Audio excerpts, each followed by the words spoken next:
ನಮಸ್ಕಾರ ಸ್ನೇಹಿತರೆ, ಎಲ್ಲರಿಗೂ ಸ್ಟಡಿ ರೇಸ್ ಕನ್ನಡ ಯೂಟ್ಯೂಬ್ ಚಾನಲ್ಗೆ ಸ್ವಾಗತ.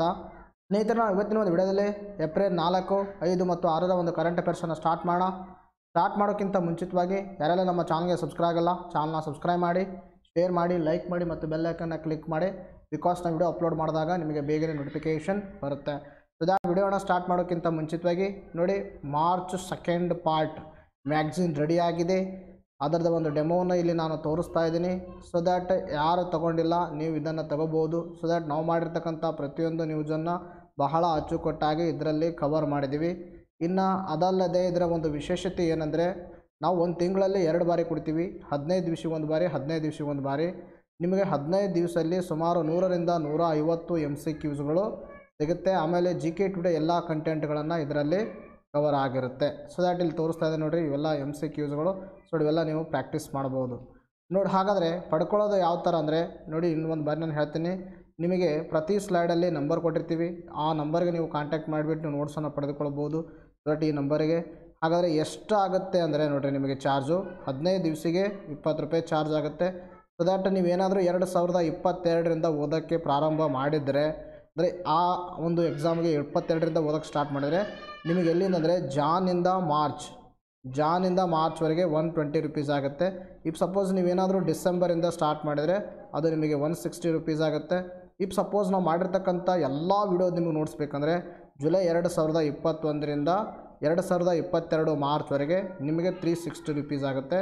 ಅದನ್ನು ಪೇ ಮಾಡಿಬಿಟ್ಟು ನೀವು ನಮ್ಮ ಒಂದು ನೋಟ್ಸು ಮತ್ತು ಈ ಒಂದು MCQsಗಳ ಒಂದು PDF ಫಾರ್ಮ್ಯಾಟ್ ಮ್ಯಾಗ್ಝಿನನ್ನು ಪಡೆದುಕೊಳ್ಬೋದು. ಎಷ್ಟಿಗೆ ನಾವು ಒಳ್ಳೆಯ ಜೋಶೊಂದಿಗೆ ಇವತ್ತಿನ ಒಂದು ಕರೆಂಟ್ ಅಫೇರ್ಸನ್ನು ಸ್ಟಾರ್ಟ್ ನೋಡಿ. ಸ್ಟಾರ್ಟ್ ಮಾಡೋಕ್ಕಿಂತ ಮುಂಚಿತವಾಗಿ ಸುಮಾರು ಜನ ಕೇಳ್ತಾ ಇರೋ, ಸರ್ 2-3 ದಿವಸದಿಂದ ವಿಡಿಯೋ ಯಾಕೆ ಮಾಡಿಲ್ಲ ಅಂತ.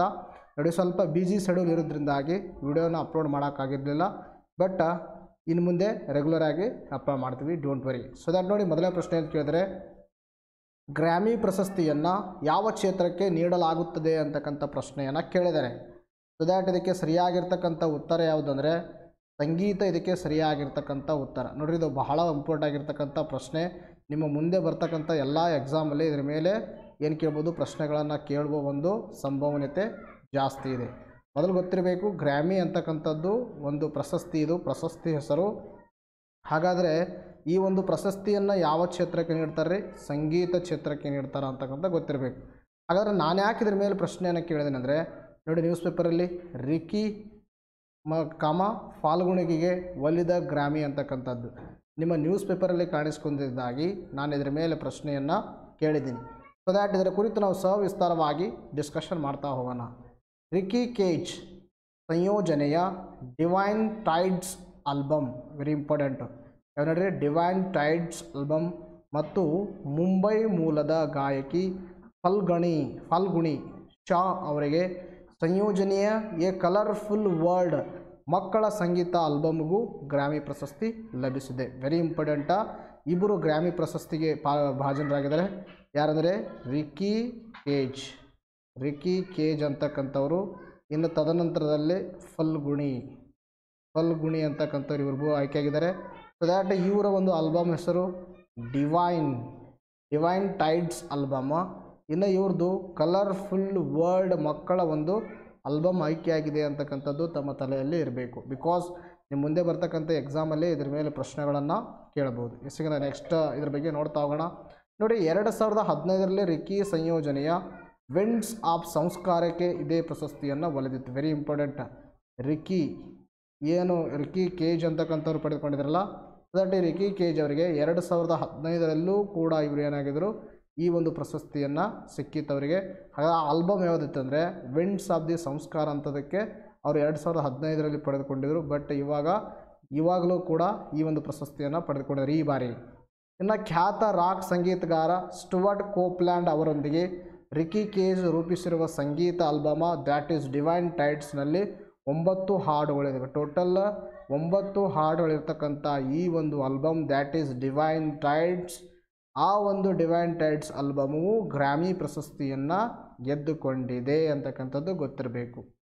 ಹಾಗಾದರೆ ಇನ್ನೊಂದು ನೋಡ್ರಿ, ಪಾಕಿಸ್ತಾನದ ಗಾಯಕಿ ಅರೂಜಾ ಅಫ್ತಾಬ್ಗೆ ಗ್ರಾಮಿ ಪ್ರಶಸ್ತಿ. ನೋಡಿರಿ, ಇದು ವೆರಿ ಇಂಪಾರ್ಟೆಂಟ.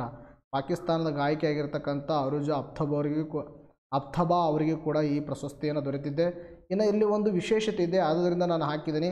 ಪಾಕಿಸ್ತಾನದ ಗಾಯಕಿ ಅರೋಜಾ ಅಫ್ತಾಬ್ ಪ್ರತಿಷ್ಠಿತ ಗ್ರಾಮಿ ಪುರಸ್ಕಾರ ಪಡೆದ ಪಾಕಿಸ್ತಾನದ ಪ್ರಪ್ರಥಮ ಮಹಿಳೆ ಎಂಬ ಹಿರಿಮೆಗೆ ಪಾತ್ರವಾಗಿದ್ದಾರೆ. Very important. ಆದ್ದರಿಂದ ನಾನು ಇದನ್ನು ನಿಮಗೆ ಪೇಪರ್ ಕಟ್ಟಿಂಗ್ ಸಮೇತ ತೋರಿಸ್ತೀನಿ ನೋಡ್ರಿ. ಅರುಬಾ ಅಫ್ತಾಬ್ ಅಂತಕ್ಕಂಥವ್ರು ಗೊತ್ತಿರಬೇಕು. ಎಸ್, ಹಾಗಾದರೆ ಗ್ರಾಮಿ ಅವಾರ್ಡ್ಸ್ ಬಗ್ಗೆ ನೋಡ್ತಾ ಹೋಗೋಣ. ಗ್ರಾಮಿ ಅವಾರ್ಡ್ಸ್ ಬಗ್ಗೆ ನೋಡ್ತಾ ಬಂದಾಗ ಇದು ನೀಡುವ ಕ್ಷೇತ್ರ, ನಾನು ಈಗಾಗಲೇ ಹೇಳಿದ್ದೀನಿ ಯಾವ ಕ್ಷೇತ್ರ ನೀಡುತ್ತಂದರೆ ಸಂಗೀತ ಕ್ಷೇತ್ರ, ದ್ಯಾಟ್ ಈಸ್ ಮ್ಯೂಸಿಕ್ಗೆ ನೀಡ್ತಕ್ಕಂಥ ಇದು ಪ್ರಶಸ್ತಿ. ಗ್ರಾಮ್ಫೋನ್ ಪ್ರಶಸ್ತಿ ಎಂಬುದು ಇದರ ಪೂರ್ಣ ಹೆಸರು. ಗ್ರಾಮಿ ಪ್ರಶಸ್ತಿಯ ಸಂಪೂರ್ಣ ಹೆಸರೆಂದರೆ ಗ್ರಾಮ್ಫೋನ್ ಅವಾರ್ಡ್ ಅಂತಲೂ ಕೂಡ ಇದಕ್ಕೆ ನಾವು ಕರಿತೀವಿ. ಇನ್ನು ಪ್ರದಾನ ಮಾಡುವವರು ಯಾರಂದರೆ ಅಮೇರಿಕದ ನ್ಯಾಷನಲ್ ಅಕಾಡೆಮಿ ಆಫ್ ರೆಕಾರ್ಡಿಂಗ್ ಸಂಸ್ಥೆ. Very important. ಅಮೇರಿಕದ ನ್ಯಾಷನಲ್ ಅಕಾಡೆಮಿ ಆಫ್ ರೆಕಾರ್ಡಿಂಗ್ ಅಂತಕ್ಕಂಥದ್ದು ಈ ಗ್ರಾಮಿ ಪ್ರಶಸ್ತಿಯನ್ನು ಪ್ರದಾನ ಮಾಡುತ್ತೆ. ಹಾಗಾದರೆ ಮೊದಲ ಬಾರಿಗೆ ಪ್ರದಾನ ಮಾಡಿದ್ದು ಯಾವಾಗಂದರೆ 1959ರಿಂದ ಪ್ರದಾನ ಮಾಡ್ತಾ ಬಂದಿದೆ. ಇನ್ನು ಈ ಪ್ರಶಸ್ತಿ ಗ್ರಾಮ್ಫೋನ್ ರೂಪದ ಟ್ರೋಫಿಯನ್ನು ಒಳಗೊಂಡಿರುತ್ತದೆ. ಅರ್ಥಾಯ್ತಾ? ಟ್ರೋಫಿಯನ್ನು ಇದು ಕೂಡ ಒಳಗೊಂಡಿರ್ತದೆ ಅಂತಕ್ಕಂಥದ್ದು ಗೊತ್ತಿರಬೇಕು. ಸೊ ದ್ಯಾಟ್ ನೋಡಿ, ಒಂದು ನ್ಯೂಸ್ ಇರತಕ್ಕಂಥ ಕಾಂಟೆಕ್ಸ್ಟು, ಪಡೆದುಕೊಂಡವರು ಮತ್ತು ಆ ಪ್ರಶಸ್ತಿಗಳ ಬಗ್ಗೆ, that is a maximum, because ಇದರಲ್ಲೇ ನಿಮ್ಮ ಎಕ್ಸಾಮಲ್ಲಿ ಪ್ರಶ್ನೆಗಳನ್ನು ಕೇಳ್ತಾರೆ. ಇನ್ನು ಯಾವ್ಯಾವ ಕ್ಷೇತ್ರಕ್ಕೆ ಯಾವ್ಯಾವ ಪ್ರಶಸ್ತಿಗಳನ್ನು ನಾನು ಪ್ರೀವಿಯಸ್ ವಿಡಿಯೋದಲ್ಲಿ ನಿಮಗೆ ಹೇಳಿದ್ದೀನಿ. ಫಾರ್ ಎಕ್ಸಾಂಪಲ್ಲು ಪುಲ್ ಟೀಚರ್ ಬಂದರೆ ಇದು ಸಾಹಿತ್ಯ ಮತ್ತು ಪತ್ರಿಕೋದ್ಯಮ.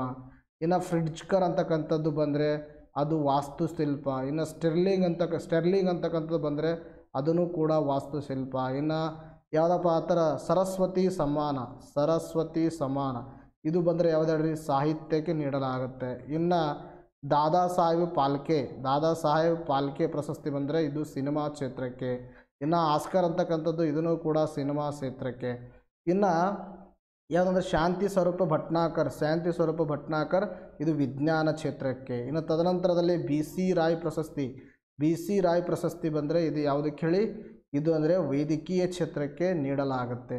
ಬಟ್ ಈ ಥರನಾಗಿ ಎಲ್ಲವನ್ನು ನಾವು ಪ್ರಿವಿಯಸ್ ವಿಡಿಯೋದಲ್ಲಿ ಕೂಡ ಡಿಸ್ಕಷನ್ ಮಾಡಿದ್ದೀವಿ, ನಮ್ಮ ಮ್ಯಾಗ್ಝಿನಲ್ಲಿ ಕೂಡ ನಾವೇನು ಮಾಡಿದ್ದೀವಿ, ಕವರ್ ಮಾಡಿದ್ವಿ. ಬಟ್ ಈ ವಿಡಿಯೋದಿಂದ, ಈ ಒಂದು ನ್ಯೂಸಿಂದ ಇಷ್ಟೆಲ್ಲ ಇನ್ಫಾರ್ಮೇಷನ್ನು ನಮ್ಮ ತಲೆಯಲ್ಲೇ ಇರಬೇಕು. ಎಸ್ಗೆ ನಾವು ನೆಕ್ಸ್ಟ್ ನೋಡೋಣ.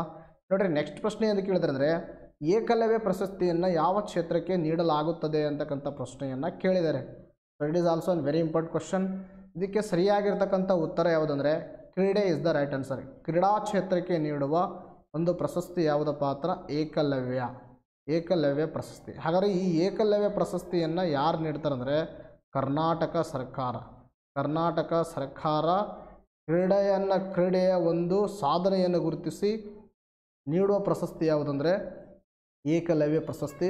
ಇರ್ರೆಸ್ಪೆಕ್ಟಿವ್ ಆಫ್ ಗೇಮ್ಸ್, ಅರ್ಥಾಯ್ತಾ? Irrespective of games it means it provides the all games. ಎಲ್ಲ ಗೇಮ್ಗಳಲ್ಲಿ ಸಾಧನೆ ಮಾಡಿದರೆ ಈ ಪ್ರಶಸ್ತಿಯನ್ನು ನೀಡಲಾಗುತ್ತೆ. ಹಾಗಾದ್ರೆ ನಾನು ಯಾಕೆ ಪ್ರಶ್ನೆಯನ್ನು ಕೇಳಿದ್ದೇನೆ ಅಂದರೆ, ನೋಡಿ, ನ್ಯೂಸ್ ಪೇಪರ್ ಆರ್ಟಿಕಲ್ಲು 2020-21ನೇ ಸಾಲಿನ ರಾಜ್ಯ ಕ್ರೀಡಾ ಪ್ರಶಸ್ತಿಗಳು ಪ್ರಕಟ. ಗೋಪಾಲ ನಾಯಕಿಗೆ ಗೌರವ, ಕರಣ್ ನಾಯರ್ ಧಾನಮ್ಮಗೆ ಏಕಲವ್ಯ ಅಂತಕ್ಕಂಥದ್ದು ನ್ಯೂಸ್ ಪೇಪರಲ್ಲಿ ಆರ್ಟಿಕಲ್ ಕಾಣಿಸ್ಕೊಂಡಿದೆ. ಸೊ ಆದ್ದರಿಂದ ನಾನು ಇದ್ರ ಮೇಲೆ ಪ್ರಶ್ನೆಯನ್ನು ಕೇಳಿದ್ದೀನಿ. ಸೊ ದ್ಯಾಟ್ ಇದ್ರ ಕುರಿತು ಈಗ ನೋಡ್ತಾ ಹೋಗೋಣ. ನೋಡಿ, ಕರ್ನಾಟಕ ಸರ್ಕಾರ ಕ್ರೀಡಾ ಇಲಾಖೆ, ಯಾವ ಇಲಾಖೆ? ಕ್ರೀಡಾ ಇಲಾಖೆ ವತಿಯಿಂದ ನೀಡಲಾಗುವ 2020-21ನೇ ಸಾಲಿನ ಏಕಲವ್ಯ ಪ್ರಶಸ್ತಿ, ಜೀವಮಾನ ಸಾಧನೆ, ಕ್ರೀಡಾ ರತ್ನ ಹಾಗೂ ಕ್ರೀಡಾ ಪೋಷಕ ಪ್ರಶಸ್ತಿಯನ್ನು ಯುವ ಸಬಲೀಕರಣ ಮತ್ತು ಕ್ರೀಡಾ ಇಲಾಖೆಯ ಸಚಿವ ಡಾಕ್ಟರ್ ನಾರಾಯಣಗೌಡ ಅವರು ಘೋಷಿಸಿದ್ದಾರೆ. Very important. ಅರ್ಥ ಆಯ್ತಾ? ಯಾವ ಪ್ರಶಸ್ತಿಗಳಲ್ರಿ? ಏಕಲವ್ಯ ಪ್ರಶಸ್ತಿ, ಜೀವಮಾನ ಸಾಧನಾ ಪ್ರಶಸ್ತಿ, ಕ್ರೀಡಾ ರತ್ನ ಪ್ರಶಸ್ತಿ. ಎಷ್ಟನೇ ಸಾಲಿಂದು? 2020-21ನೇ ಸಾಲಿಂದು ಅದನ್ನು ಘೋಷಣೆಯನ್ನು ಮಾಡಿದ್ದಾರೆ. ಹಾಗಾದರೆ ಏಕಲವ್ಯ ಪ್ರಶಸ್ತಿಗೆ 15 ಕ್ರೀಡಾಪಟುಗಳು, ಇನ್ನು ಕ್ರೀಡಾ ರತ್ನ ಪ್ರಶಸ್ತಿಗೆ 14 ಕ್ರೀಡಾಪಟುಗಳು, ಇನ್ನು ಕ್ರೀಡಾ ಪೋಷಕ ಪ್ರಶಸ್ತಿಗೆ 10 ಸಂಸ್ಥೆಗಳು ಹಾಗೂ ಜೀವಮಾನ ಪ್ರಶಸ್ತಿಗೆ 2 ಆಯ್ಕೆ ಮಾಡಲಾಗಿದೆ. This is a very important. Ekalavya ಎಷ್ಟು ಹೇಳ್ರಿ? 15 ಜನಕ್ಕೆ, ಕ್ರೀಡಾ ರತ್ನ 14 ಜನಕ್ಕೆ, ಕ್ರೀಡಾ ಪೋಷಕ ಪ್ರಶಸ್ತಿಗೆ ಆಯ್ಕೆಯಾದ ಸಂಸ್ಥೆಗಳು 10, ಇನ್ನು ತದನಂತರದಲ್ಲಿ ಜೀವಮಾನ ಪ್ರಶಸ್ತಿಗೆ ಆಯ್ಕೆಯಾಗಿರ್ತಕ್ಕಂಥವ್ರು ಎಷ್ಟಂದರೆ 2 ಅಂತಕ್ಕಂಥದ್ದು ಗೊತ್ತಿರಬೇಕು. ಹಾಗಾದರೆ ಈ ಒಂದು ಏಕಲವ್ಯ ಪ್ರಶಸ್ತಿಗೆ ಆಯ್ಕೆಗೊಂಡ ಪ್ರಮುಖ ಆಟಗಾರರು ಅಂತಕ್ಕಂಥ ಪ್ರಶ್ನೆ. ಪ್ರಮುಖ ಆಟಗಾರರು ಕರಣ್ ನಾಯರ್. ಇನ್ನು IPL ನೋಡೋರಿಗೆ this is the very familiar name. Karun Nair ಅವರು ಕ್ರಿಕೆಟ್ಗೆ ಸಂಬಂಧಿಸಿದ್ದಾರೆ. ಇನ್ನು ಧಾನಮ್ಮ ಚಿಚ್ಕಂಡಿ ಅಂತಕ್ಕಂಥವ್ರು ಸೈಕ್ಲಿಂಗ್ಗೆ ಸಂಬಂಧಿಸಿದ್ದಾರೆ. ಇನ್ನು ಪ್ರಶಾಂತ್ ಕುಮಾರ್ ರೈ ಅಂತಕ್ಕಂಥವ್ರು ಕಬಡ್ಡಿಗೆ ಸಂಬಂಧಿಸಿದ್ದಾರೆ. ಇನ್ನು ಪ್ರಧಾನ ಸೋಮಣ್ಣ ಇವರು ಹಾಕಿಗೆ ಸಂಬಂಧಿಸಿದ್ದಾರೆ. ಇನ್ನು ಈ ಒಂದು ಪ್ರಶಸ್ತಿಯ ಮೊತ್ತ ಎಷ್ಟು ಅಂದರೆ 2 ಲಕ್ಷ ರೂಪಾಯಿಗಳನ್ನು ನೀಡಲಾಗುತ್ತೆ. Very important. ಇನ್ನು ನೆಕ್ಸ್ಟ್ ನೋಡಿರಿ, ಜೀವಮಾನ ಸಾಧನ ಪ್ರಶಸ್ತಿಗೆ ಆಯ್ಕೆಗೊಂಡವರು. ಜೀವಮಾನ ಸಾಧನೆಗೆ ಜಿ ವಿ ಗಾವಂಕರ್ ಅಂತಕ್ಕಂಥವ್ರು, ಇವರು ಅಥ್ಲೆಟಿಕ್ಸ್ ಸಂಬಂಧಿಸಿದರೆ. ಇನ್ನು captain Dilip Kumar kayaking canoeing ಅಂತಕ್ಕಂಥದ್ದು, ಇದು ಅರ್ಥಾಯ್ತಾ ನೋಡಿರಿ, ಯಾವುದು ಕಯಾಕಿಂಗ್ ಮತ್ತು ಕೆನೋಯಿಂಗ್, ಈ ಒಂದು ಇದಕ್ಕೆ ಇವರು ಏನಿದ್ರೆ ಈ ಪ್ರಶಸ್ತಿಯನ್ನು ನೀಡಲಾಗಿದೆ ನೋಡಿ. ಜೀವಮಾನ ಸಾಧನೆ ಯಾರು ಹೇಳ್ರಿ, ಜಿ ವಿ ಗಾವಂಕರ್ ಅವರು ಮತ್ತು ಕ್ಯಾಪ್ಟನ್ ದಿಲೀಪ್ ಕುಮಾರ್ ಅವರು ಜೀವಮಾನ ಸಾಧನ ಪ್ರಶಸ್ತಿಗೆ ಆಯ್ಕೆಗೊಂಡಿದ್ದಾರೆ ಅಂತಕ್ಕಂಥ ಗೊತ್ತಿರಬೇಕು. ಇನ್ನು ಜೀವಮಾನ ಸಾಧನೆ ಹಾಗೂ ಕ್ರೀಡಾರತ್ನ ಪ್ರಶಸ್ತಿಗೆ ತಲಾ 1 ಲಕ್ಷ ರೂಪಾಯಿಗಳನ್ನು ನೀಡಲಾಗುತ್ತೆ. ಇನ್ನು ಕ್ರೀಡಾ ಪೋಷಕ ಪ್ರಶಸ್ತಿ ವಿಜೇತ ಸಂಸ್ಥೆಗಳಿಗೆ ತಲಾ 5 ಲಕ್ಷ ರೂಪಾಯಿಗಳನ್ನು ನೀಡಲಾಗುತ್ತೆ. ನೋಡಿರಿ, ಬಹುಮಾನಗಳನ್ನು ವೆರಿ ಇಂಪಾರ್ಟೆಂಟ. ಏಕಲವ್ಯ ಪ್ರಶಸ್ತಿಗೆ 2 ಲಕ್ಷ ರೂಪಾಯಿ, ಅರ್ಥ ಆಯ್ತಾ. ಇನ್ನು ತದನಂತರದಲ್ಲಿ ಜೀವಮಾನ ಸಾಧನೆ ಪ್ರಶಸ್ತಿಗೆ 1 ಲಕ್ಷ. ಇನ್ನು ಕ್ರೀಡಾರತ್ನ ಪ್ರಶಸ್ತಿಗೂ ಕೂಡ 1 ಲಕ್ಷ ರೂಪಾಯಿಗಳನ್ನು ನೀಡಲಾಗುತ್ತೆ. ಇನ್ನು ಕ್ರೀಡಾ ಪೋಷಕ ಸಂಸ್ಥೆಗಳು ಅಂದರೆ ಕ್ರೀಡಾ ಪೋಷಕ ವಿಜೇತರಿಗೆ ಕ್ರೀಡಾ ಪೋಷಕ ಪ್ರಶಸ್ತಿಗೆ ಎಷ್ಟು ರೂಪಾಯಿಗಳಂದರೆ 5 ಲಕ್ಷ ನಗದು ಬಹುಮಾನವನ್ನು ನೀಡಲಾಗುತ್ತೆ. These are the very important fact, you have to be remember that. ಎಸ್ಸಿಗೆ ನಾವು ನೆಕ್ಸ್ಟ್ ಪ್ರಶ್ನೆ ನೋಡೋಣ. ನೋಡಿರಿ, ನೆಕ್ಸ್ಟ್ ಪ್ರಶ್ನೆ ಏನಂದರೆ, ರಾಷ್ಟ್ರೀಯ ಕಡಲ ತೀರ ದಿನವನ್ನು ಯಾವಾಗ ಆಚರಿಸಲಾಗುತ್ತದೆ ಅಂತಕ್ಕಂಥ ಪ್ರಶ್ನೆಯನ್ನು ಕೇಳಿದ್ದಾರೆ. ದಟ್ ಇದಕ್ಕೆ ಸರಿಯಾಗಿರ್ತಕ್ಕಂಥ ಉತ್ತರ ಯಾವುದಂದರೆ ಎರಡನೇ ಆಪ್ಷನ್ನು ಏಪ್ರಿಲ್ 5 ಇದಕ್ಕೆ ಸರಿಯಾಗಿರ್ತಕ್ಕಂಥ ಉತ್ತರ. ಏಪ್ರಿಲ್ 5ರಂದು ಒಂದು ದಿನವನ್ನು ಆಚರಣೆ ಮಾಡ್ತೀವಿ, ಅದು ಯಾವುದಂದರೆ ರಾಷ್ಟ್ರೀಯ ಕಡಲ ತೀರ ದಿನ, ಅಂದರೆ ನ್ಯಾಷನಲ್ ಮ್ಯಾರಿಟೈಮ್ ಡೇ ಅಂತ ಕರಿತೀವಿ. ಏನು ಹೇಳ್ರಿ ಇಂಗ್ಲೀಷ್ನಲ್ಲಿ ನ್ಯಾಷನಲ್ ಮ್ಯಾರಿಟೈಮ್ ಡೇ ಅಂತ ಕರಿತೀವಿ. ಏಪ್ರಿಲ್ 5ರಂದು ಸೆಲೆಬ್ರೇಟ್ ಮಾಡ್ತೀವಿ, ಅರ್ಥ ಆಯ್ತಾ. ನೋಡಿ, ಹಾಗಾದರೆ ಮ್ಯಾರಿಟೈಮ್ ಅಥವಾ ಕಡಲ ತೀರ ಅಂದರೆ ಏನಂದರೆ ನಮಗೆಲ್ಲರಿಗೂ ಗೊತ್ತಿರುವ ಹಾಗೆ ಭಾರತ ಏನಂದರೆ ಕರಾವಳಿಯನ್ನು ಹೊಂದ್ಕೊಂಡಿದೆ. ಅಂದರೆ ಈ ಕಡೆ ಯಾವ ದಿಕ್ಕು, ಈ ಕಡೆ ಪಶ್ಚಿಮ ದಿಕ್ಕು, ಇನ್ನು ತದನಂತರದಲ್ಲಿ ಈ ಕಡೆ ಯಾವುದಾದ್ರಿ ಪೂರ್ವ, ಸೊ ದ್ಯಾಟ್ ಇನ್ನು ಈ ಕಡೆ ದಕ್ಷಿಣ. ಈ ಒಂದು ಪಶ್ಚಿಮ ಕಡೆ, ಭಾರತದ ಒಂದು ಪಶ್ಚಿಮ ಕಡೆ ಯಾವ ಸಮುದ್ರ, ಅರಬ್ಬಿ ಸಮುದ್ರ ಇದೆ. ಇನ್ನು ತದನಂತರದಲ್ಲಿ ಪೂರ್ವಕ್ಕೆ ಬಂಗಾಳ ಕೊಲ್ಲಿ ಇದೆ, ಬಂಗಾಳ ಕೊಲ್ಲಿಯಿಂದ ಆವೃತ್ತವಾಗಿದೆ, ಅಂದರೆ ಭಾರತ ಕರಾವಳಿ ತೀರ ಪ್ರದೇಶ ಹೊಂದಿದೆ. ನೋಡಿ, ಕರಾವಳಿ ತೀರ ಪ್ರದೇಶದಲ್ಲಿರ್ತಕ್ಕಂಥ ರಾಜ್ಯಗಳ ಬಗ್ಗೆ ನೋಡ್ತಾ ಬಂದಾಗ ಇಲ್ಲಿ ಯಾವುದು ಹೇಳ್ರಿ ಗುಜರಾತ್ ಇದೆ. ಇನ್ನು ತದನಂತರದಲ್ಲಿ ಇಲ್ಲಿ ಯಾವುದಾದ್ರಿ ಮಹಾರಾಷ್ಟ್ರ ಆದಮೇಲೆ ಗೋವಾ ಆದಮೇಲೆ ಕರ್ನಾಟಕ ಆದಮೇಲೆ ಕೇರಳ ಆದಮೇಲೆ ಈ ಕಡೆ ತಮಿಳುನಾಡು ಆದಮೇಲೆ ಆಂಧ್ರ ಪ್ರದೇಶ ಆದಮೇಲೆ ಒಡಿಶಾ ಆದಮೇಲೆ ಪಶ್ಚಿಮ ಬಂಗಾಳ. ಈ ಥರನಾಗಿ ಭಾರತದ ಒಂದು ಕರಾವಳಿಯನ್ನು ಅಂದರೆ ಕರಾವಳಿ ತೀರವನ್ನು ಹೊಂದಿರತಕ್ಕಂಥ ಈ ಒಂದು ರಾಜ್ಯಗಳು. ಸೊ ದ್ಯಾಟ್ ಈ ಒಂದು ಕರಾವಳಿ ತೀರ it is a strategically very important for ಇಂಡಿಯಾಕ್ಕೆ ಈ ಒಂದು ಸ್ಟ್ರಾಟಜಿಕಲಿ ಇದು ಬಹಳ ಇಂಪಾರ್ಟೆಂಟ್ ಆಗಿರ್ತಕ್ಕಂಥ ವಿಷಯ. ಬಿಕಾಸ್ ನಾವು ಈ ಒಂದು ಕರಾವಳಿ ತೀರ ಪ್ರದೇಶ ಡೈರೆಕ್ಟಾಗಿ ಸಮುದ್ರಕ್ಕೆ ಎಂಟ್ರಿ ಆಗಿಬಿಟ್ಟು ಜಲಮಾರ್ಗದ ಮುಖಾಂತರ ಇತರ ದೇಶಗಳಿಗೆ ಅಥವಾ ಜಗತ್ತಿನ ವಿವಿಧ ರಾಷ್ಟ್ರಗಳಿಗೆ ಸಂಪರ್ಕವನ್ನು ಹೊಂದಕ್ಕೆ ನಮಗೇನು ಮಾಡಿದೆ, ಅನುಕೂಲ ಮಾಡಿದೆ. ಸೊ ದ್ಯಾಟ್ ಆದ್ದರಿಂದ ಇದರ ಬಗ್ಗೆ ಅವೇರ್ನೆಸ್ಸು, ಇದರ ಬಗ್ಗೆ ಒಂದು ಕಾಳಜಿಯನ್ನು ಜನರಲ್ಲಿ ಮೂಡಿಸೋ ಥರ ನಾವೇನು ಮಾಡ್ತೀವಿ, ರಾಷ್ಟ್ರೀಯ ಕಡಲ ತೀರ ದಿನವನ್ನು ಏಪ್ರಿಲ್ 5ರಂದು ನಾವೇನು ಮಾಡ್ತೀವಿ, ಸೆಲೆಬ್ರೇಟ್ ಮಾಡ್ತೀವಿ. ಇಷ್ಟೊಂದು ಮಾಹಿತಿ ತಮ್ಮ ತಲೆಯಲ್ಲಿ ಇರಬೇಕು. ಹಾಗಾದರೆ ಏಪ್ರಿಲ್ 5ರಂದು ದೇಶಾದ್ಯಂತ ವಾರ್ಷಿಕವಾಗಿ ರಾಷ್ಟ್ರೀಯ ಕಡಲ ತೀರವನ್ನು ದಿನವನ್ನು ಆಚರಿಸಲಾಗುತ್ತೆ ಅಂತಕ್ಕಂಥ ನಾನು ಹೇಳಿದ್ದೀನಿ. ಸೊ ದ್ಯಾಟ್ ಇದರ ಒಂದು ಥೀಮ್ ಏನಾಗಿತ್ತು ಈ 2022ನೇ ಸಾಲಿನಂದರೆ ಸಸ್ಟನೇಬಲ್ ಶಿಪ್ಪಿಂಗ್ ಬಿಯಾಂಡ್ ಕೋವಿಡ್-19 ಅಂತಕ್ಕಂಥದ್ದು. ಏನು ನೋಡಿ, ಸಸ್ಟನೇಬಲ್ ಶಿಪ್ಪಿಂಗ್ ಬಿಯಾಂಡ್ ಕೋವಿಡ್-19 ಅಂತಕ್ಕಂಥದ್ದು theme of the 2022 national maritime ಡೇದ ಒಂದು ಥೀಮ್ ಏನಾಗಿತ್ತು, ಸಸ್ಟನೇಬಲ್ ಶಿಪ್ಪಿಂಗ್ ಬಿಯಾಂಡ್ ಕೋವಿಡ್-19 ಅಂತಕ್ಕಂಥದ್ದು. ಹಾಗಾದರೆ ಇವತ್ತಿನ ದಿನವನ್ನೇ ಯಾಕೆ ನಾವು ಮ್ಯಾರಿಟೈಮ್ ದಿನವನ್ನಾಗಿ ಸೆಲೆಬ್ರೇಟ್ ಮಾಡ್ತೀವಿ? There is a reason. What is reason is that 1919ರಲ್ಲಿ ಭಾರತವನ್ನು ಬ್ರಿಟಿಷರು ಆಳುತ್ತಿದ್ದಾಗ, ನಮ್ಮೆಲ್ಲರಿಗೂ ಗೊತ್ತಿರುವ ಹಾಗೆ 1919ರಲ್ಲಿ ನಮ್ಮ ಭಾರತ ಯಾರ ಕೈಯಲ್ಲಿತ್ತು, ಬ್ರಿಟಿಷರ ಕೈಯಲ್ಲಿತ್ತು. ಅಂದರೆ ಇಂಡಿಯಾ ಏನಾಗಿತ್ತು, it is a colony of the British ಆಗಿತ್ತು. ಆ ಸಂದರ್ಭದಲ್ಲಿ ಆವಾಗ ಏಪ್ರಿಲ್ 5ರಂದು SS ಲಾಯಲ್ಟಿ ಎಂಬ ಹಡಗು ಮುಂಬೈನಿಂದ ಲಂಡನ್ಗೆ ಪ್ರಯಾಣವನ್ನು ಬೆಳೆಸಿತು. It is the first time in Indian history.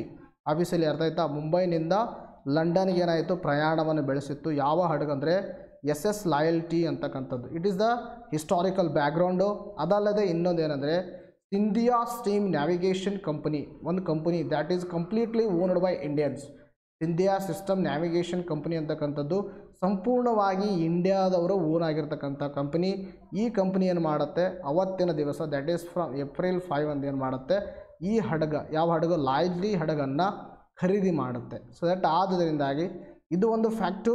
ಇನ್ನೊಂದು ಫ್ಯಾಕ್ಟು, ಆ ಒಂದು ಲಾಯಲ್ಟಿ ಹಡಗು ಪ್ರಯಾಣ ಬೆಳೆಸಿದ್ದು, ಅದನ್ನು ಖರೀದಿಸಿದ್ದು. ಇವೆರಡೂ ರೀಸನ್ನಿಂದಾಗಿ ಏಪ್ರಿಲ್ 5 ನಾವೇನು ಮಾಡ್ತೀವಿ, ಯಾವ ದಿನವಂತ ಸೆಲೆಬ್ರೇಟ್ ಮಾಡ್ತೀವಿ, ಮ್ಯಾರಿಟೈಮ್ ಡೇ ಅಂತ ಸೆಲೆಬ್ರೇಟ್ ಮಾಡ್ತೀವಿ. ನಾವು ಕೊಟ್ಟಿದ್ದಾರೆ ಇಲ್ಲಿ, India steam navigation company limited ಈ ಹಡಗನ್ನು ಖರೀದಿಸಿತು.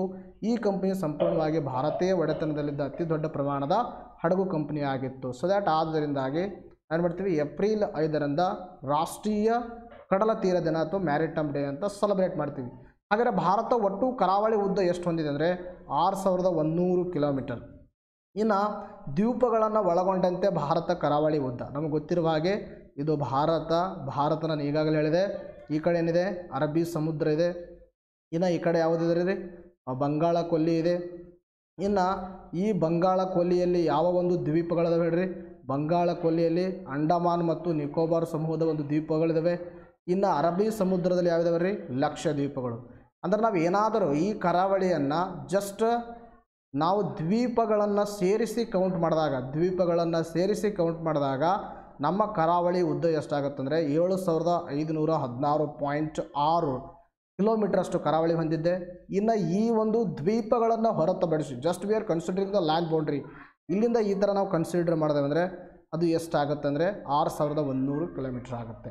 ಅಂದರೆ ಅತಿ ಉದ್ದವಾದ ಕರಾವಳಿ ತೀರ ಹೊಂದಿದ್ದ ರಾಜ್ಯ ಯಾವುದಂದರೆ that is Gujarat. Very important, you have to be remember that. ಇನ್ನು ಆಂಧ್ರ ಪ್ರದೇಶ 2ನೇ ಸ್ಥಾನದಲ್ಲಿದೆ. ಹಾಗಾದರೆ ಇವತ್ತಿನ ಪ್ರಶ್ನೆ, ನನ್ನ ಪ್ರಶ್ನೆ ಏನಂದರೆ ಎಲ್ಲರೂ ಕರೆಕ್ಟಾಗಿ ಉತ್ತರವನ್ನು ತಿಳಿಸಬೇಕು.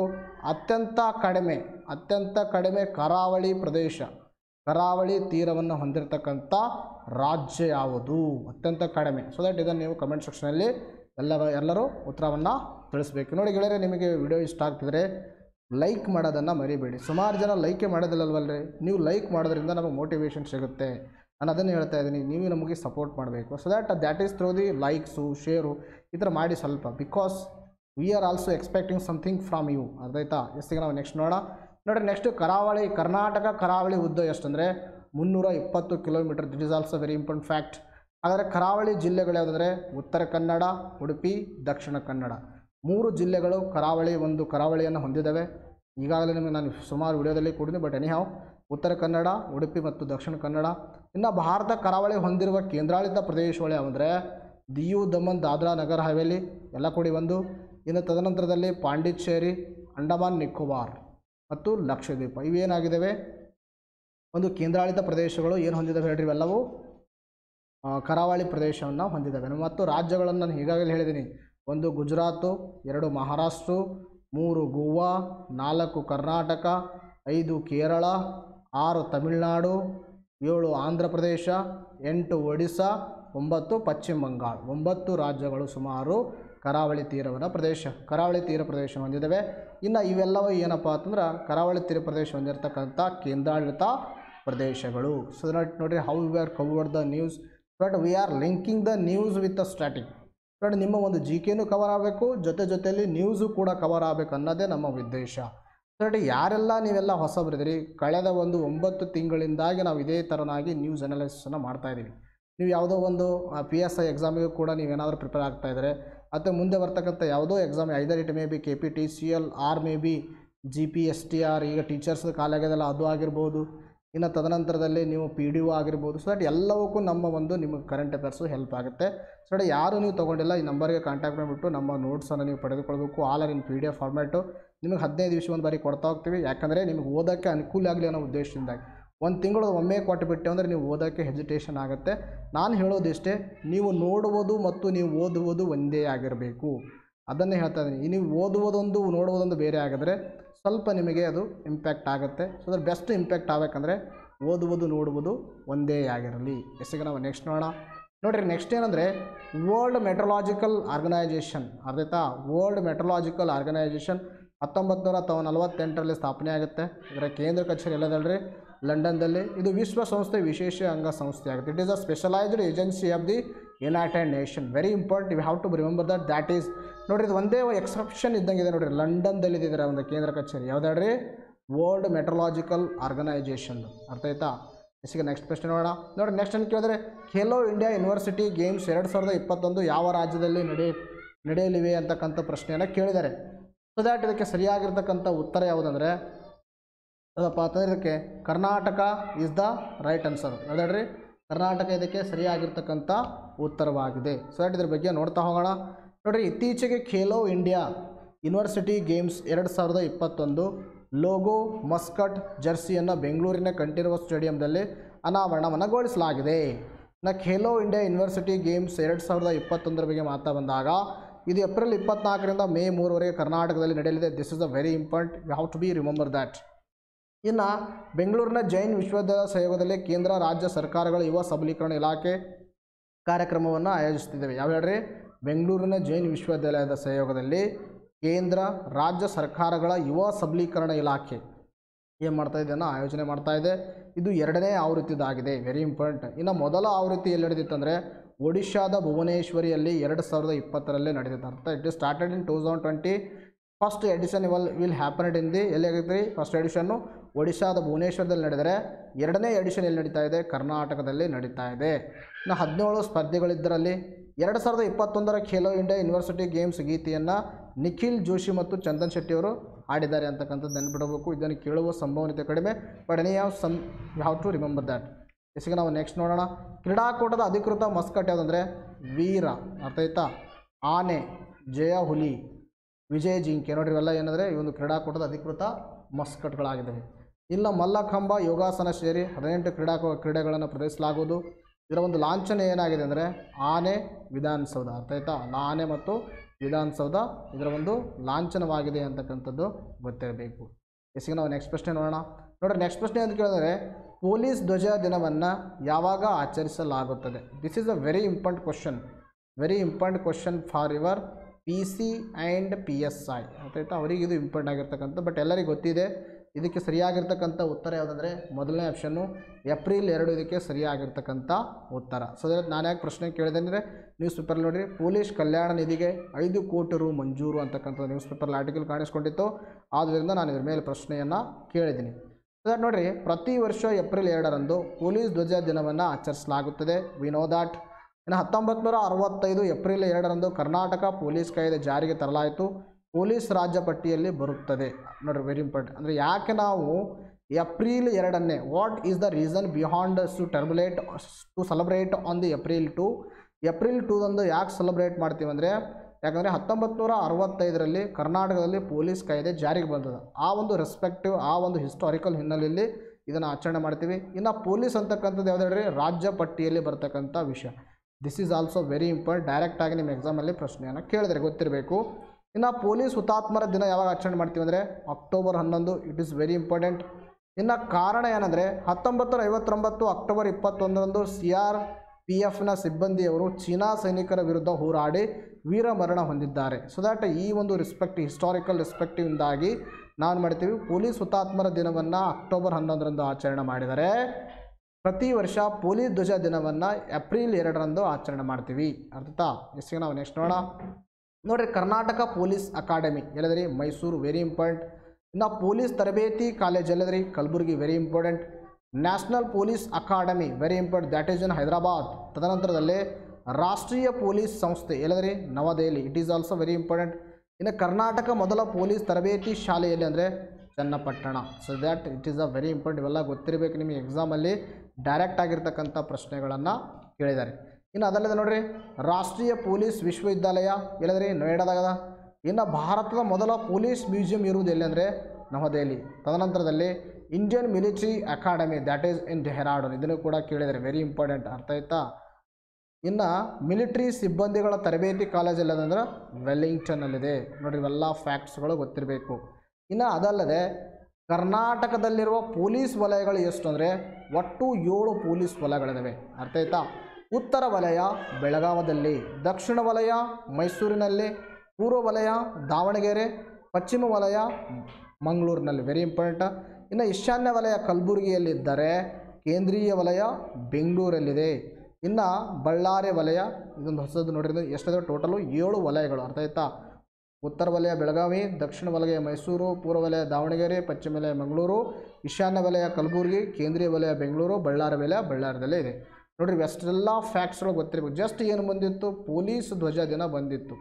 ಪೊಲೀಸ್ ಧ್ವಜ ದಿನ ಬಂದುದರಿಂದಾಗಿ ನಾನು ಇಷ್ಟೆಲ್ಲ ಮಾಹಿತಿಯನ್ನು ನಿಮಗೆ ಕೊಟ್ಟಿದ್ದೀನಿ. ಸೊ ದ್ಯಾಟ್ ಈ ಎಲ್ಲ ಮಾಹಿತಿಗಳು ಇನ್ನೂ ಇದ್ರ ಜೊತೆ ಇರ್ತಕ್ಕಂಥ ಇನ್ಫಾರ್ಮೇಷನ್ಗಳೆಲ್ಲ ನಿಮಗೆಲ್ಲಿ ಸಿಗುತ್ತೆ ನಮ್ಮ ಒಂದು ಮ್ಯಾಗ್ಝಿನಲ್ಲಿ PDF ಫಾರ್ಮೆಟ್ ಇರ್ತಕ್ಕಂಥ ಮ್ಯಾಗ್ಝಿನಲ್ಲಿ ಸೇರಿಸ್ತೀವಿ, ಡೋಂಟ್ ವರಿ.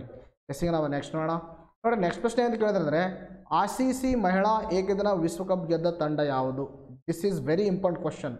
ಅರ್ಥ ಆಯ್ತಾ? ಇದಕ್ಕೆ ಎಷ್ಟು ಸ್ಟಾರ್ ಕೊಟ್ಟರೂ ಕೂಡ ಕಡಿಮೆನೇ. ಅರ್ಥ ಆಯ್ತಾ? ನಾನು ಹೇಳೋದನ್ನು ಕರೆಕ್ಟಾಗಿ ತಿಳ್ಕೊಬೇಕು. ಬಿಕಾಸ್ ಈ ಥರ ಆಗಿರ್ತಕ್ಕಂಥ ವಿಶ್ವಕಪ್ಗಳ ಮೇಲೆ ಬಹಳ ಒಂದು ಫ್ರೀಕ್ವೆಂಟ್ ಆಗಿ ಪ್ರಶ್ನೆಗಳನ್ನು ಕೇಳಿದರೆ ICC ಮಹಿಳಾ ಏಕದಿನ ವಿಶ್ವಕಪ್ ಗೆದ್ದ ತಂಡ ಯಾವುದಂದರೆ ದಟ್ ಈಸ್ ಮೊದಲನೇ ಆಪ್ಷನ್ನು ಆಸ್ಟ್ರೇಲಿಯಾ ಇದಕ್ಕೆ ಸರಿಯಾಗಿರ್ತಕ್ಕಂಥ ಉತ್ತರವಾಗಿದೆ. ನೋಡಿರಿ, ನಾನು ಯಾಕೆ ಪ್ರಶ್ನೆಯನ್ನು ಕೇಳಿದೆ ಅಂದರೆ ನ್ಯೂಸ್ ಪೇಪರ್ಲಿ ಆರ್ಟಿಕಲ್ಲು 7ನೇ ಬಾರಿಗೆ ವಿಶ್ವ ಚಾಂಪಿಯನ್ ಪಟ್ಟ ಆಸ್ಟ್ರೇಲಿಯಾ ಸೂಪರ್ 7 ಅಂತ ಆಯ್ತಾ. 7ನೇ ಬಾರಿ ನೋಡಿ, ಸತತ ಅಲ್ಲ 7 ಬಾರಿ ವಿಶ್ವ ಚಾಂಪಿಯನ್ ಆಗಿರ್ತಕ್ಕಂಥ ತಂಡ ಯಾವುದಂದರೆ ಆಸ್ಟ್ರೇಲಿಯಾ. ಅರ್ಥ ಆಯ್ತಾ? ನೋಡಿ ಇದ್ರ ಬಗ್ಗೆ ನೋಡ್ತಾ ಹೋಗೋಣ. ಆಸ್ಟ್ರೇಲಿಯಾ ಮತ್ತು ಇಂಗ್ಲೆಂಡ್ ಎರಡೂ ಫೈನಲ್ ಬಂದಿದ್ದು. ಆಸ್ಟ್ರೇಲಿಯಾ ಮತ್ತು ಇಂಗ್ಲೆಂಡ್ ಎರಡೂ ಫೈನಲ್ ಬಂದಾಗ ಇದರಲ್ಲಿ ಗೆಲುವನ್ನು ಸಾಧಿಸ್ತಕ್ಕಂಥ ಟೀಮು ಯಾವುದಂದರೆ ಆಸ್ಟ್ರೇಲಿಯಾ. ಇನ್ನು ರನ್ನರ್ ಅಪ್ ಆಗೋದು ಯಾವುದಂದರೆ ಇಂಗ್ಲೆಂಡ್ ತಂಡ ಅಂತಕ್ಕಂಥದ್ದು ಗೊತ್ತಿರಬೇಕು.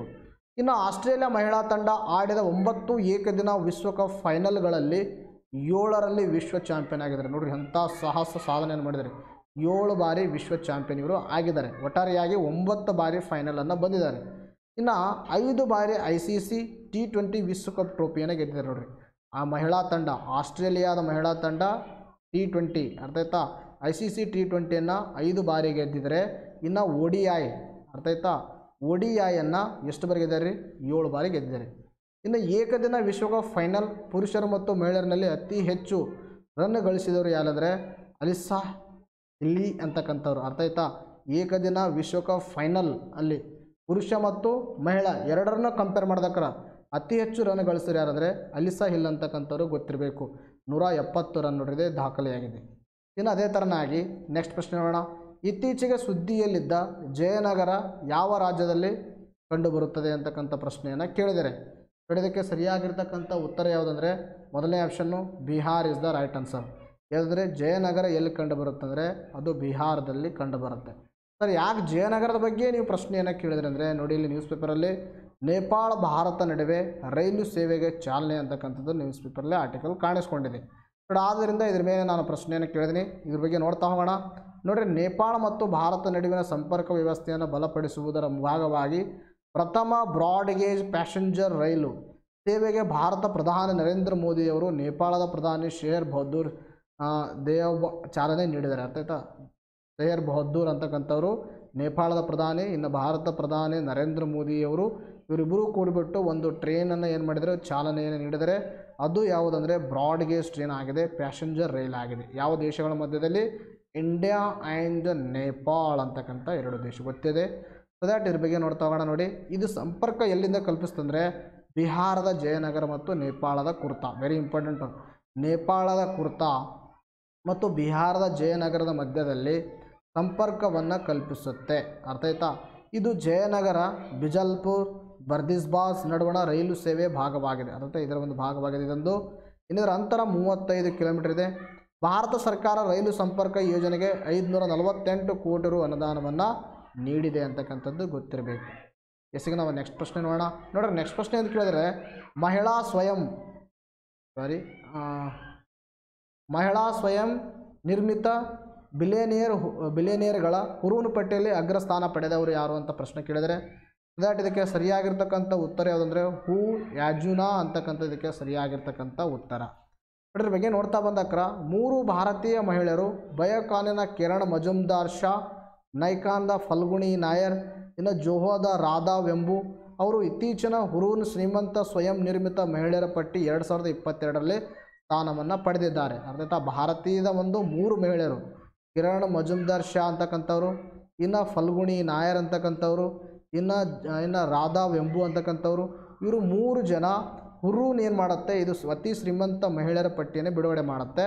2022ನೇ ಸಾಲಿನ ಹುರೂನ್ ಬಿಡುಗಡೆ ಮಾಡಿರ್ತಕ್ಕಂಥ ಮಹಿಳೆಯರ ಶ್ರೀಮಂತರ ಪಟ್ಟಿಯಲ್ಲಿ ಈ 3 ಜನರು ಸ್ಥಾನವನ್ನು ಪಡೆದುಕೊಂಡಿದ್ದಾರೆ. ಇನ್ನು ಬಿಡುಗಡೆ ಮಾಡಿದ ಸಂಸ್ಥೆ ಯಾವುದಂದರೆ ಹುರೂನ್ ಸಂಶೋಧನಾ ಸಂಸ್ಥೆ. ಇನ್ನು ಇದು ಎಷ್ಟನೇ ಆವೃತ್ತಿ ಆಗಿದೆ ಅಂದರೆ 12ನೇ ಆವೃತ್ತಿ.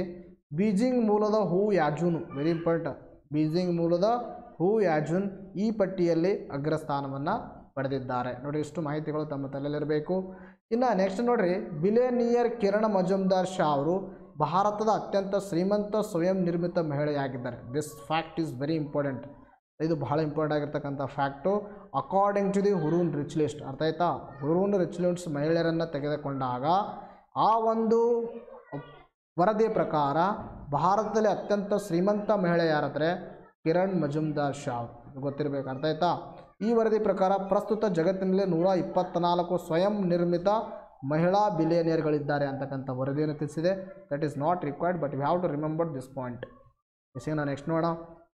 ನೆಕ್ಸ್ಟ್ ಪ್ರಶ್ನೆ ಅಂತ ಕೇಳಿದರೆ, ಖಾಸಗಿ ವಲಯದ ಅತಿ ದೊಡ್ಡ ಬ್ಯಾಂಕ್ ಯಾವುದು ಅಂತಕ್ಕಂಥ ಪ್ರಶ್ನೆಯನ್ನು ಕೇಳಿದರೆ, ಸೊ ದಟ್ ಇದಕ್ಕೆ ಸರಿಯಾಗಿರ್ತಕ್ಕಂಥ ಉತ್ತರ ಯಾವುದಂದರೆ ಮೊದಲನೇ ಆಪ್ಷನ್ನು ICICI ಬ್ಯಾಂಕ್ ಇದಕ್ಕೆ ಸರಿಯಾಗಿರ್ತಕ್ಕಂಥ ಉತ್ತರ. ಇದು ಹಿಂಗೆ ಆಗ್ಬೇಕು ನೋಡ್ರಿ, ICICI ಆಗಬೇಕು. ICICI ಇದಕ್ಕೆ ಸರಿಯಾಗಿರ್ತಕ್ಕಂಥ ಉತ್ತರ, ಖಾಸಗಿ ವಲಯದ ಅತಿ ದೊಡ್ಡ ಬ್ಯಾಂಕು. ಹಾಗಾದರೆ ನೋಡ್ರಿ, ದೇಶದ ಅತಿ ದೊಡ್ಡ ಗೃಹ ಹಣಕಾಸು ಕಂಪನಿ HDFC, ಅರ್ಥ ಆಯ್ತಾ, ದೇಶದ ಅತಿ ದೊಡ್ಡ ಖಾಸಗಿ ಬ್ಯಾಂಕ್ ಆಗಿರುವ HDFC ಬ್ಯಾಂಕ್ನಲ್ಲಿ ವಿಲೀನ ಆಗಲಿದೆ ಅಂತಕ್ಕಂಥ ಪ್ರಶ್ನೆಯನ್ನು ಕೇಳಿದ್ದಾರೆ, ಅರ್ಥ ಆಯ್ತಾ. ನೋಡಿರಿ, ಇದನ್ನು ಕ್ರಾಸ್ ವೆರಿಫೈ ಮಾಡಬೇಕು. ನೀವು ನನಗೆ ಉತ್ತರವನ್ನು ತಿಳಿಸ್ಬೇಕು ಕರೆಕ್ಟಾಗಿ. ಖಾಸಗಿ ವಲಯದ ಅತಿ ದೊಡ್ಡ ಬ್ಯಾಂಕು, ಖಾಸಗಿ ವಲಯದ ಅತಿ ದೊಡ್ಡ ಬ್ಯಾಂಕು ನೋಡೋಣ. ಇದಕ್ಕೆ ICICI ಕರೆಕ್ಟು ಅಥವಾ HDFC ಕರೆಕ್ಟು? ಎಲ್ಲರೂ ಕರೆಕ್ಟಾಗಿ ನೋಡೋಣ. ಎಷ್ಟು ಜನ ಉತ್ತರವನ್ನು ಕೊಡ್ತೀರಾ? HDFC ವರ್ಸಸ್ ICICI ಇವೆರಡಕ್ಕರ ಕಂಪ್ಯಾರಿಸನ್ನ ನೋಡಿದಾಗ ಯಾವುದು ಖಾಸಗಿ ವಲಯದ ಅತಿ ದೊಡ್ಡ ಬ್ಯಾಂಕ್ ಆಗಿದೆ ಅನ್ನೋದನ್ನು ಕಮೆಂಟ್ ಸೆಕ್ಷನಲ್ಲಿ ನೀವು ಉತ್ತರವನ್ನು ತಿಳಿಸ್ಬೇಕು, ಅರ್ಥ ಆಯ್ತಾ. ಕರೆಕ್ಟಾಗಿ ಕೇಳಿಸಬೇಕು. ಈ ಪ್ರಶ್ನೆಗೆ ನೀವು ಉತ್ತರವನ್ನು ನೀವೇ ಕೊಡಬೇಕು. ನಾಳೆ ನಿಮಗೆ ನಾನೇನು ಮಾಡ್ತೀನಿ, ಇದರ ಬಗ್ಗೆ ಕ್ಲಾರಿಫಿಕೇಷನನ್ನು ಕೊಡ್ತೀನಿ, ಅರ್ಥ ಆಯ್ತಾ. ಈ ಪ್ರಶ್ನೆ ಬಗ್ಗೆ ನೋಡಿರಿ, ದೇಶದ ಕಾರ್ಪೊರೇಟ್ ಇತಿಹಾಸದಲ್ಲಿ ಅತಿ ದೊಡ್ಡ ವಿಲೀನ HDFCಗೆ ಬ್ಯಾಂಕ್ನಲ್ಲಿ HDFC ವಿಲೀನ ಅಂತಕ್ಕಂಥ ಬಂದಿತ್ತು. ಇದು ರೆಸ್ಪೆಕ್ಟಿವಲ್ಲಿ ನೋಡ್ತಾ ಬಂದಕ್ರ ದೇಶದ ಅತಿ ದೊಡ್ಡ ಗೃಹ ಹಣಕಾಸು ಕಂಪನಿ HDFC ದೇಶದ ಅತಿ ದೊಡ್ಡ ಖಾಸಗಿ ಬ್ಯಾಂಕ್ ಆಗಿರುವ HDFC ಬ್ಯಾಂಕ್ನಲ್ಲಿ ವಿಲೀನ ಆಗಲಿದೆ. ಅಂದರೆ ಒಂದು ಕಂಪನಿ HDFC ಅಂತಕ್ಕಂಥದ್ದು ಕಂಪನಿ, HDFC ಅಂತಕ್ಕಂಥ ಕಂಪನಿ ಎದ್ರ ಜೊತೆ ಮಿಂಗಲ್ ಆಗ್ತಾಯಿದೆ? HDFC ಬ್ಯಾಂಕ್ ಜೊತೆ ಮಿಂಗಲ್ ಆಗ್ತಾಯಿದೆ. HDFC ಬ್ಯಾಂಕ್ ಜೊತೆ ಮಿಂಗಲ್ ಮಾಡ್ತಾ ಇದ್ದಾರೆ ನೋಡಿ. HDFC ಬ್ಯಾಂಕ್ ಮತ್ತು HDFC ವಿಲೀನ ನಂತರ ICICI ಬ್ಯಾಂಕ್ಗಿಂತ 2 ಪಟ್ಟು ದೊಡ್ಡದಾಗಿ ಇರಲಿದೆ ಎಂದು ರೇಟಿಂಗ್ಸ್ ಕಂಪನಿ S&P ಗ್ಲೋಬಲ್ ಹೇಳಿದೆ. ಸೊ ದಟ್ ಇಲ್ಲೇ ನಮಗೆ ಪಾಯಿಂಟ್ ಕ್ಲಿಯರ್ ಆಗ್ತಾ ಇದೆ. ಎದ್ರ ಬಗ್ಗೆ ಅಂದರೆ HDFC ದೊಡ್ಡದೋ ಅಥವಾ ICICI ದೊಡ್ಡದೋ ಅಂತಕ್ಕಂಥ ಪಾಯಿಂಟ್ ಕ್ಲಿಯರ್ ಆಗ್ತಾ ಇದೆ ನೋಡ್ರಿ. HDFC ಏನಾದರೂ ಇದು ವಿಲೀನ ಆಯ್ತಂದರೆ, ಅಧಿಕೃತವಾಗಿ ವಿಲೀನವಾದರೆ, ಇನ್ನೂ ವಿಲೀನವಾಗಿಲ್ಲ, ಪ್ರಸ್ತಾಪವನ್ನು ಮಾಡಿದ್ದಾರೆ. ಏನು ಪ್ರಸ್ತಾಪವನ್ನು ಮಾಡಿದ್ದಾರೆ? HDFC ಕಂಪನಿ ಎದ್ರ ಜೊತೆ? HDFC ಬ್ಯಾಂಕ್ ಜೊತೆ ಏನಾದರೂ ಮಿಂಗಲ್ ಆದರೆ ಏನಾಗುತ್ತೆ? ಇದು ದೇಶದ ಅತಿ ದೊಡ್ಡ ಬ್ಯಾಂಕ್ ಆಗುತ್ತೆ. ಯಾವುದು ಕಾರ್ಪೊರೇಟ್ ಅಂದರೆ ಅದು ಖಾಸಗಿ ವಲಯದ ಬ್ಯಾಂಕ್ಗಳಲ್ಲಿ. ಇನ್ನೂ ಇದು ಆಗಿಲ್ಲ, ಇನ್ನೂ ಪ್ರಸ್ತಾಪನೆ ಮಾಡಿದ್ದಾರೆ. ಅಂದರೆ ಈಗ ಪ್ರಸ್ತುತವಾಗಿ ಯಾವುದಾಗತ್ತಂದರೆ ICICI ಆಗುತ್ತೆ. ಆದುದರಿಂದಾಗೆ ನಾನು ನಿಮಗೆ ಸ್ವಲ್ಪ ಇದನ್ನು ಪ್ರಶ್ನೆ ಕೇಳಿದ್ದೀನಿ, ಎಲ್ಲರೂ ಕರೆಕ್ಟಾಗಿ ತಿಳ್ಕೋಬೇಕು. HDFC bank company HDFC bank ಜೊತೆಗೆ ಏನಾದರೂ ಮಿಂಗಲ್ ಆದರೆ, ಅಧಿಕೃತವಾಗಿ ಮಿಂಗಲ್ ಆದರೆ ಅತಿ ದೊಡ್ಡದು ಯಾವುದಾಗುತ್ತೆ? HDFC ಆಗುತ್ತೆ. ಇನ್ನೂ ಅಧಿಕೃತವಾಗಿ ಮಿಂಗಲ್ ಆಗಿಲ್ಲ ಅಂದರೆ ಈಗ ಯಾವುದು ದೊಡ್ಡದಾಗುತ್ತೆ? ICICI ಬ್ಯಾಂಕ್ ಆಗುತ್ತೆ. ಸೊ ದಟ್ ಇವಾಗ ಕ್ಲಿಯರ್ ಮಾಡಿದ್ದೀನಿ ನೋಡಿ, ಕರೆಕ್ಟಾಗಿ ತಿಳ್ಕೊಬೇಕು ಎಲ್ಲರೂ. ಆಮೇಲೆ ಅರ್ಥ ಆಯ್ತಾ? ನೆಕ್ಸ್ಟ್ ನೋಡ್ರಿ, ವಿಲೀನದ ನಂತರ HDFC ಬ್ಯಾಂಕ್ ನೀಡಿದ ಸಾಲಗಳ ಒಟ್ಟು ಮತ್ತು 18 ಲಕ್ಷ ಕೋಟಿಗೆ ಹೆಚ್ಚಳ ಆಗಲಿದೆ. ಬ್ಯಾಂಕಿನ ಮಾರುಕಟ್ಟೆ ಮೌಲ್ಯ ಪಾಲು 15% ಏರಿಕೆ ಆಗಲಿದೆ. ಈ ಬ್ಯಾಂಕಿನ ಮಾರುಕಟ್ಟೆ ಪಾಲು 11% ಇದೆ ಅಂತಕ್ಕಂಥ ಕೊಟ್ಟಿದ್ದಾರೆ. This data is not required to us. ವಿಲೀನದ ನಂತರದಲ್ಲಿ HDFC ಬ್ಯಾಂಕ್ ದೇಶದ 2ನೇ ಅತಿ ದೊಡ್ಡ ಬ್ಯಾಂಕ್ ಆಗಲಿದೆ, ಆಯಿತಾ. ವಿಲೀನದ ನಂತರ ಇನ್ನು ಸಾರ್ವಜನಿಕ ವಲಯದ ಅತಿ ದೊಡ್ಡ ಬ್ಯಾಂಕ್ ಯಾವುದಂದರೆ SBI ಅಂತಕ್ಕಂಥದ್ದು ಗೊತ್ತಿರಬೇಕು. ಸಾರ್ವಜನಿಕ ವಲಯದ, ಅರ್ಥ ಆಯ್ತಾ, ಸಾರ್ವಜನಿಕ ವಲಯದ ಅತಿ ದೊಡ್ಡ ಬ್ಯಾಂಕ್ ಯಾವುದಂದರೆ ದ್ಯಾಟ್ ಈಸ್ SBI. ಇನ್ನು ತದನಂತರದಲ್ಲಿ ಏನಾದರೂ ಖಾಸಗಿ ವಲಯದ ಅತಿ ದೊಡ್ಡ ಬ್ಯಾಂಕ್ ಯಾವುದಂದರೆ ICICI, ಅರ್ಥ ಆಯ್ತಾ. ICICI ಇದು ಖಾಸಗಿ ವಲಯದ ಅತಿ ದೊಡ್ಡ ಬ್ಯಾಂಕ್ ಆಗಿದೆ. ಇನ್ನು ನೆಕ್ಸ್ಟ್ ಪ್ರಶ್ನೆ ನೋಡಿ ಇಲ್ಲಿ, inter governmental panel on climate ಚೇಂಜ್ನ ಕೇಂದ್ರ ಕಚೇರಿ ಎಲ್ಲಿದೆ ಅಂತಕ್ಕಂಥ ಪ್ರಶ್ನೆಯನ್ನು ಕೇಳಿದ್ದಾರೆ. ನೋಡಿ, ಇದಕ್ಕೆ ಸರಿಯಾಗಿರ್ತಕ್ಕಂಥ ಉತ್ತರ ಯಾವುದಂದರೆ ಜಿನೇವಾ ಇದಕ್ಕೆ ಸರಿಯಾಗಿರ್ತಕ್ಕಂಥ ಉತ್ತರ. ಹಾಗಾದ್ರೆ ನಾನು ಯಾಕೆ ಪ್ರಶ್ನೆಯನ್ನು ಕೇಳಿದ್ರೆ inter governmental panel on climate ಚೇಂಜ್ನ ದ್ಯಾಟ್ ಈಸ್ ಸಿಂಪಲ್ ಆಗಿ IPCC ಏನಂತ ಬರಿತೀವಿ, IPCC 6ನೇ ಮೌಲ್ಯಮಾಪನ ವರದಿ ಇತ್ತೀಚೆಗೆ ಸರಣಿ ಎಲ್ಲ ವಲಯಗಳಲ್ಲಿ ತತ್ಕ್ಷಣದ ಹೊರಸೂಸುವಿಕೆಯನ್ನು ಕಡಿಮೆ ಮಾಡದಿದ್ದರೆ ಜಾಗತಿಕ ತಾಪಮಾನ 1.5 ಡಿಗ್ರಿ ಸೆಲ್ಸಿಯಸ್ಗೆ ಸೀಮಿಸಿಕೊಳ್ಳುವುದು ಕಷ್ಟ ಎಂದು ಎತ್ತಿ ತೋರಿಸಿದೆ. ಅರ್ಥ ಆಯ್ತಾ? ಪ್ಯಾರಿಸ್ ಒಪ್ಪಂದ ಪ್ರಕಾರ ಏನಂದರೆ ನಮ್ಮ ಒಂದು ಟೆಂಪ್ರೇಚರನ್ನು ಪ್ರೀ ಇಂಡಸ್ಟ್ರಿಯಲೈಸೇಷನ್ ಲೆವೆಲ್ ಕಂಪೇರ್ ಮಾಡಿ ಸರಾಸರಿಯಾಗಿ 1 ಡಿಗ್ರಿ ಸೆಲ್ಸಿಯಸ್ಗೆ ನಾವು ಲಿಮಿಟ್ ಮಾಡಬೇಕು ಅಂತಕ್ಕಂಥದ್ದು ಪ್ಯಾರಿಸ್ ಒಪ್ಪಂದದಲ್ಲಿರ್ತಕ್ಕಂಥ ಒಂದು ಪ್ರಮುಖವಾಗಿರ್ತಕ್ಕಂಥ ಅಂಶ. ನಾವು ಏನಾದರೂ 1.5 ಡಿಗ್ರಿ ಸೆಲ್ಸಿಯಸ್ನಷ್ಟು ಮೇಂಟೈನ್ ಮಾಡಬೇಕು, ಏನು ಉಷ್ಣಾಂಶನ, ಅದು ನಾವು ಮಾಡೋದು ಕಷ್ಟವಾಗಬಹುದು ಅಂತಕ್ಕಂಥದ್ದು ಯಾವುದು ತಿಳಿಸಿದೆ, IPCC inter governmental panel on climate change ಅಂತಕ್ಕಂಥ ಸಂಸ್ಥೆ ತಿಳಿಸಿದೆ. ಎಷ್ಟನೇ ವರದಿದು? 6th ಎಡಿಷನ್ ನೋಡಿದೆ. Is the 6th edition report of the IPCC. ಇನ್ನು ತಾಪಮಾನವು 1.5 ಡಿಗ್ರಿ ಸೆಲ್ಸಿಯಸ್ಗೆ ಪರೀಕ್ಷಿಸಲು ಹಸಿರುಮನೆ ಅನಿಲದ ಜಾಗತಿಕ ಹೊರಸೂಸುವಿಕೆಯನ್ನು 2025ರ ಮೊದಲ ಗರಿಷ್ಠ ಮಟ್ಟದಲ್ಲಿರಬೇಕು ಮತ್ತು 2030ರ ವೇಳೆಗೆ ಅದನ್ನು 43% ಕಡಿಮೆಗೊಳಿಸಬೇಕೆಂದು ವರದಿ ತಿಳಿಸಿದೆ. ನಾವೇನಾದರೂ ತಾಪಮಾನ 1.5 ಡಿಗ್ರಿ ಸೆಲ್ಸಿಯಸ್ಗೆ ಏನಾದರೂ ತಗ್ಗಿಸ್ಬೇಕಂದ್ರೆ ಹಸಿರುಮನೆ ಅನಿಲದ ಜಾಗತಿಕ ಹೊರಸೂಸುವಿಕೆಯನ್ನು 2025ರ ಮೊದಲ ಗರಿಷ್ಠ ಮಟ್ಟದಲ್ಲಿರಬೇಕು ಮತ್ತು 2025ರ ವೇಳೆಗೆ ಅದು 30ರ ವೇಳೆಗೆ 43% ಕಡಿಮೆಗೊಳ್ಳಬೇಕು ಎಂದು ಇವ್ರು ಹೇಳಿದ್ದಾರೆ. ಅರ್ಥ ಆಯ್ತಾ? ಇದು ವರದಿ ತಿಳಿಸಿದೆ ಅಷ್ಟಾಯ್ತಾ. ಇದರ ಫ್ಯಾಕ್ಟ್ಸು ಗೊತ್ತಿರಬೇಕು ನಿಮಗೆ.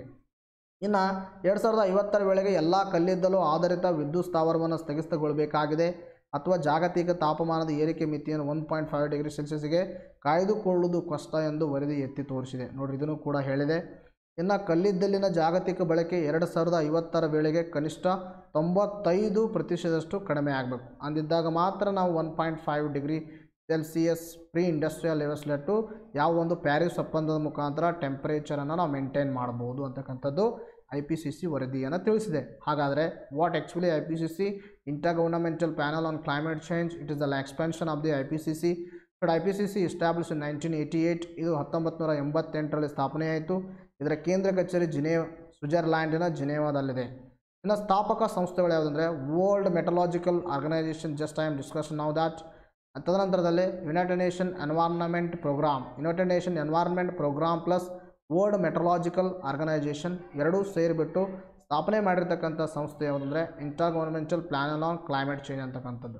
ಇನ್ನು ಇದು ಮಾನವಜನ್ಯ ಹವಾಮಾನ ಬದಲಾವಣೆ ಕುರಿತು ವಸ್ತುನಿಷ್ಠೆ ಮತ್ತು ಸಮಗ್ರ ವೈಜ್ಞಾನಿಕ ಮಾಹಿತಿಯನ್ನು ಒದಗಿಸುತ್ತೆ. ಅರ್ಥ, ಮಾನವಜನ್ಯ ಅಂದರೆ ಮನುಷ್ಯನ ಒಂದು ಆ್ಯಕ್ಟಿವಿಟಿಯಿಂದ, ಆಂಥ್ರೋಪೋಜೆನಿಕ್ ಆ್ಯಕ್ಟಿವಿಟಿಯಿಂದ ಈ ಒಂದು ಹವಾಮಾನದ ಮೇಲೆ ಮತ್ತು ವಾಯುಗುಣದ ಮೇಲೆ ಏನು ಬದಲಾವಣೆಗಳು ಆಗ್ತಾ ಇದ್ದಾವೆ, ಆ ಬದಲಾವಣೆಗಳು ಮಾನವನಿಗೆ ಯಾವ ದುಷ್ಪರಿಣಾಮ ಬೀರ್ತಾ ಇದ್ದಾವೆ, ಅವನ್ನು ಯಾವ ಥರ ಟ್ಯಾಕಲ್ ಮಾಡಬೇಕು ಅನ್ನೋದನ್ನು ಈ ವರದಿ ತಿಳಿಸುತ್ತೆ. ಯಾವುದ್ರಿ? IPCC ಅಂತಕ್ಕಂಥದ್ದು ಗೊತ್ತಿರಬೇಕು. ಇನ್ನು 2007ರಲ್ಲಿ ನೋಬೆಲ್ ಶಾಂತಿ ಪ್ರಶಸ್ತಿಯನ್ನು ಲಭಿಸಿದೆ. ಅರ್ಥ ಆಯ್ತಾ?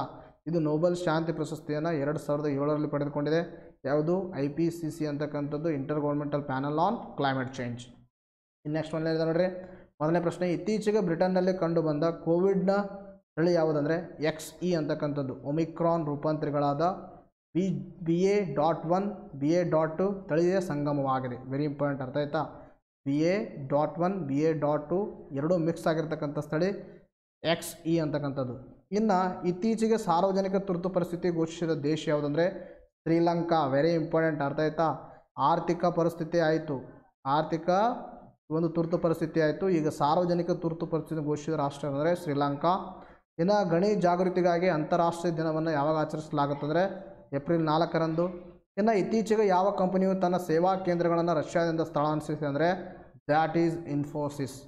ಇನ್ನು ನೆಕ್ಸ್ಟ್ ನೋಡ್ತಾ ಬಂದಾಗ ಯಾವ ಕೇಂದ್ರ ಸಚಿವಾಲಯವು ಸ್ಟ್ಯಾಂಡ್ ಅಪ್ ಇಂಡಿಯಾ ಸ್ಕೀಮನ್ನು ಮೇಲ್ವಿಚಾರಣೆ ಮಾಡುತ್ತದೆ ಅಂದರೆ ಹಣಕಾಸು ಸಚಿವಾಲಯ. ವೆರಿ ಇಂಪಾರ್ಟೆಂಟ್ ನೋಡಿ, ಸ್ಟ್ಯಾಂಡ್ ಅಪ್ ಇಂಡಿಯಾ ಸ್ಕೀಮ್.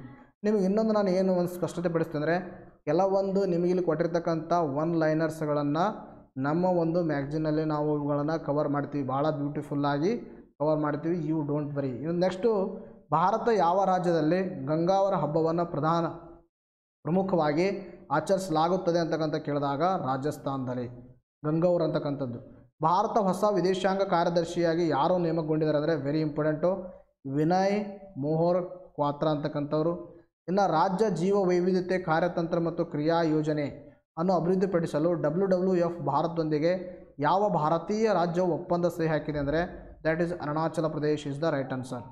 ಇನ್ನು ನೆಕ್ಸ್ಟ್ ಪ್ರಶ್ನೆ ನೋಡ್ತಾ ಬಂದಾಗ ಭಾರತದಲ್ಲಿ ಪ್ರಸಾರಕ್ಕಾಗಿ ಸಂಬಂಧಿಸಿದ ಸೇವೆಗಳಿಗಾಗಿ ಪ್ರಾರಂಭಿಸಲಾದ ವೆಬ್ಸೈಟನ್ನು ಹೆಸರೇನೆಂದರೆ ಪ್ರಸಾರ್ ಸೇವಾ ಪೋರ್ಟಲ್. ಇನ್ನು ವಿಕ್ಟರ್ ಓರ್ಬನ್ ಯಾವ ದೇಶದ ಪ್ರಧಾನಮಂತ್ರಿಯಾಗಿ ಆಯ್ಕೆಯಾಗಿದ್ದಾರೆ ಅಂದರೆ that is Hungary. These are the very important MCQs, you have to be remember that ಅಂತ ಹೇಳುತ್ತಾ ಇವತ್ತಿನ ಒಂದು ವಿಡಿಯೋನ ಮುಗಿಸೋಣ. ಮತ್ತೆ ಮುಂದಿನ ವಿಡಿಯೋದಲ್ಲಿ ಭೇಟಿಯಾಗೋಣ. Thank you friends, take care, bye bye.